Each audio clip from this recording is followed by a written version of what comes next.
Bismillahirrahmanirrahim. I am Dr. Tanveer Arshad Chaudhary, family physician expert in family medicine. I have a 2 year working experience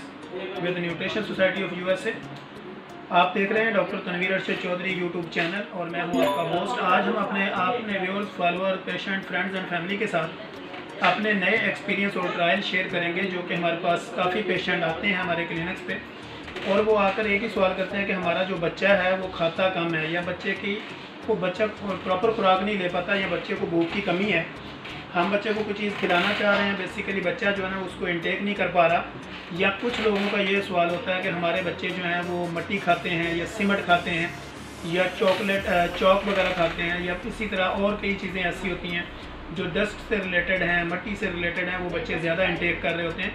तो basically patient का जो सवाल होता है हमारे पास वो ये होता है कि इसकी असल रीज़न क्या है, इसकी क्या वजूहत हैं कि बच्चे जो है वो हमारे इस तरह मट्टी खाते हैं, सीमेंट खाते हैं, चॉक खाते हैं या इस तरह की कोई और चीज़ खाते हैं। या बाज़ कंडीशन में पेशेंट का ये सवाल होता है कि हमारे बच्चों को भूख कम लगती है, और भूख कम लगने की क्या वजूहत होती हैं, ये हम अपने क्लिनिकल ट्रायल से आप लोगों के साथ अपने एक्सपीरियंस शेयर करेंगे। बेसिकली हम देखते हैं कि हम जितनी भी ओपीडी करते हैं अपने मुख्तलिफ क्लिनिक्स पे बैठ के, तो पेशेंट के सवाल जवाब जो होते हैं वही हम अपनी वीडियोज़ के अंदर कोशिश करते हैं कि वो आप लोगों के साथ एक्सप्लेन किया जाए, कोशिश करते हैं उसको ब्रीफिंग उसमें अच्छे तरीके से की जाए, ताकि कोई कमी पेशी हो तो नेक्स्ट वीडियो, नेक्स्ट एपिसोड के अंदर हम उसको मज़ीद अच्छे तरीके से डिस्कस कर लें। तो बच्चों में भूख का कम लगना, बच्चों का मट्टी खाना या बच्चों का चाक का इस्तेमाल करना, इनकी वजूहत क्या होती है, और जब वो बच्चे आपके पास क्लिनिक पे आते हैं तो फिर हमारा जो है वो फर्स्ट रिएक्शन उनके साथ क्या होता है, फिर हम उनको गाइडलाइन क्या देते हैं और किस तरह जो है वो बच्चों की भूख को बढ़ाया जा सकता है, बच्चे की खाने की कैपेसिटी को ज़्यादा किया जा सकता है, और बच्चे की ग्रोइंग एज जो होती है उसमें प्रोटीन्स जो है वो कैल्शियम है या आयरन वगैरह मुख्तलिफ़ किस्म के जो विटामिन हैं ये उनकी बॉडी में किस तरह इनका लेवल बरकरार रखा जा सकता है। तो ये हम अपने व्यूअर्स, फॉलोअर, पेशेंट, फ्रेंड्स और फैमिली के साथ इस एपिसोड में डिस्कस करेंगे। सबसे पहला ये कि जब आपका बच्चा मट्टी खाता है, चौक खाता है, सीमेंट खाता है, तो उसकी बेसिकली रीज़न ये होती है कि बच्चों में calcium, iron, potassium, magnesium, phosphorus, इन चीज़ों की शॉर्टेज होती है। या तो वो उनको अपने मदर से, जब वो मदर फीडिंग है, या वो अपने बाप और मदर से या फैमिली से उनको ये चीज़ें भी साथ चल रही होती हैं कि मदर आयरन डेफिशिएंसी का शिकार थी, इसी तरह फादर में कोई विटामिन की कमी है या इस तरह है, तो वो फैमिली टर्म्स के साथ भी ये बच्चों में कमी रहती है। या बाज़ कंडीशन में बच्चों को दूध कम देना या बच्चों की वैसे कैपेसिटी जो है वो जितनी उनकी भूख है वो पूरी ना करने की वजह से, जैसे वो दूध ले रहे होते हैं, मदर फीडिंग होते हैं, तो इस दौरान में अगर माँ अपनी खुराक पूरी नहीं रखती, बच्चे की प्रॉपर केयर नहीं करती, तो उनमें ये चीज़ें कॉमन डिजीज़ में आ जाती हैं कि उनमें आयरन की कमी भी हो सकती है, कैल्शियम की कमी भी हो सकती है। तो ऐसी सूरत हाल में हम देखते हैं कि बच्चों का कैल्शियम लेवल चेक करवाया जाए। वैसे तो आम रूटीन में जब पेशेंट आपके सामने बैठा होता है तो डॉक्टर्स का इतना एक्सपीरियंस होता है कि वो पेशेंट को देखता है, उसकी आइज़ को टेस्ट करता है, उसकी स्किन को देखता है, या उसके हैंड की मूवमेंट को चेक करता है, तो उसको पता चलता है, या उसके नेल्स को देखता है कि इसको आयरन डेफिशिएंसी है, कैल्शियम है, आयरन है, या किसी भी तरह की जो डेफिशिएंसीज है, तो वो बेसिकली क्लिनिकल ट्रायल पे ही पता चल जाती है। इन केस अगर कोई ऐसा देखने से भी प्रॉपरली ये जजमेंट नहीं होती, तो फिर हम उसका CBC टेस्ट करवा लेते हैं या सीरम कैल्शियम करवा लेते हैं, सीरम आयरन वगैरह करवा के भी उसको डिफ़ाइन किया जा सकता है। तो अब ये अगर कमी होती है तो इसमें तो हम उनके माँ बाप को ये तजवीज़ देते हैं कि आप बच्चों को दूध ज़्यादा से ज़्यादा पिलाइएगा, और बच्चों की जो खुराक है उसमें दूध को इंटेक रखिए, खजूर को इंटेक रखिए, फ्रूट्स का जूस दें, फ्रेश वेजिटेबल्स ज़्यादा बच्चों को खिलाएँ, और प्रॉपरली जो है वो इनको जितनी भी ये ओरल चीज़ें होती हैं, फास्ट फूड वगैरह होती हैं, इन चीज़ों को कम से कम रखें और ज़्यादा से ज़्यादा कोशिश करें कि नेचुरल फूड जो है वो बच्चों तक पहुंचाया जा सके। अब दूसरा सवाल जो कॉमन है वो बहुत सारी माएँ हमसे करती हैं कि मेरा बच्चा 2 साल का हो गया, 3 साल का हो गया, अब ये जो मेरा बच्चा है ये खुराक प्रॉपर इंटेक नहीं कर रहा, यानी जितनी इसको खानी चाहिए, दूध भी प्रॉपर नहीं पीता, या वो बाकी चीज़ें भी खाना शाना कम खा रहा होता है। तो ऐसी रीज़न में हमें अपने बच्चों की भूख बढ़ाने के लिए क्या करना चाहिए, तो हम अपने व्यूअर्स, फॉलोअर, पेशेंट, फ्रेंड्स और फैमिली के साथ ये चीज़ डिस्कस करते हैं कि जब आपका बच्चा सलांटियाँ, कुरकुरे, पापड़, फिर उसके बाद फ्रूट केक्स ले रहा होता है, या इस तरह केक्स वगैरह ज़्यादा खा रहा होता है, फास्ट फूड की तरफ माइल होता है, या डब्बे वाले जूसेस का ज़्यादा इस्तेमाल कर रहा होता है, या चॉकलेट ज़्यादा खा रहा होता है, इसके अलावा बेंटियाँ और बेशुमार किस्म की ऐसी चीज़ें हैं जो बच्चे ज़्यादा लाइक कर रहे होते हैं। जब वो अपनी बॉडी में इन चीज़ों का इंटेक बढ़ा रहे होते हैं तो उसकी जो क़ुव्वत होती है, बेसिकली उसकी स्टोमिक जो पावर है, या वो उसकी बाकी चीज़ों की तरफ जो उसकी तवज्जो होती है, वो ये सारी चीज़ें जो है ये जाकर उनको कन्वर्ट करती हैं। जब आपने चॉकलेट ले ली, सलांटी ले ली, कुरकुरे ले लिए, चिप्स ले ली,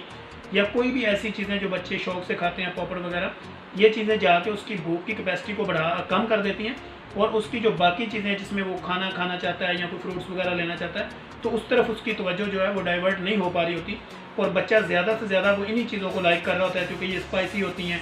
कुरकुरे टाइप होती हैं, फिर इस तरह की ये चीज़ें जितनी भी होती हैं बच्चे इसकी तरफ ज़्यादा माइल हो जाते हैं।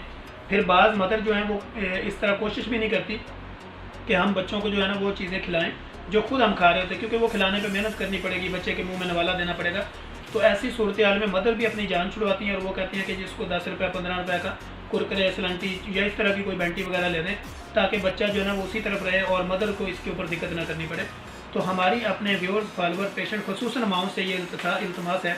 कि वो बच्चों को अपने साथ बिठा के खाना खिलाना शुरू करें। बेशक उस पर टाइम लगे, छोटा नवाला बना के बच्चे के मुंह में दें। अगर वो एग खाना चाहता है उसको एग दें, कोई फ्रूट्स खाना चाहता है फ्रूट्स दें। इसी तरह बाज़ बच्चे जो है वो चिकन को लाइक करते हैं तो आप उनको चिकन दें। अगर कोई रोटी खाना चाहता है उसको रोटी दें, ब्रेड लेना चाहता है उसको ब्रेड लें, जैम के साथ लेना चाहता है जैम के साथ दें, अगर सालन के साथ लेना चाह रहा है तो सालन के साथ दें। लेकिन जो चीज़ें आप खुद लाइक करते हैं वो अपने बच्चों के अंदर ट्रांसफ़र करने की कोशिश करें। थोड़ा सा टाइम लगेगा, बच्चों की जो है वो खुराक की कमी जो है वो आहिस्ता आहिस्ता पूरी होना शुरू हो जाएगी, बच्चों की टेंशन डाइवर्ट हो जाएगी, वो अपने मदर और फादर के साथ अटैच होकर अपने खाने को बेहतर तरीके से इंटेक करेंगे। और इस तरह जितनी भी आप डब्बा बंद जूस देते हैं या इस तरह की सलंटीज वगैरह देते हैं, पॉपर देते हैं, कुरकुरे देते हैं या बेंटियाँ वगैरह देते हैं, मुख्तलिफ़ किस्म की और बच्चों की टेंशन डाइवर्ट करने के बेशुमार तरीके हैं जो चीज़ें हम उनको लेके देते हैं बेकरी से, फास्ट फूड, किसी भी जनरल स्टोर वगैरह से या बाहर से कोई भी चीज़ लेके देते हैं। ये सारी चीज़ें जो हैं वो बच्चों की भूख को कम कर देती हैं और बेसिकली उनके अंदर एनर्जी लेवल भी डाउन कर देती हैं।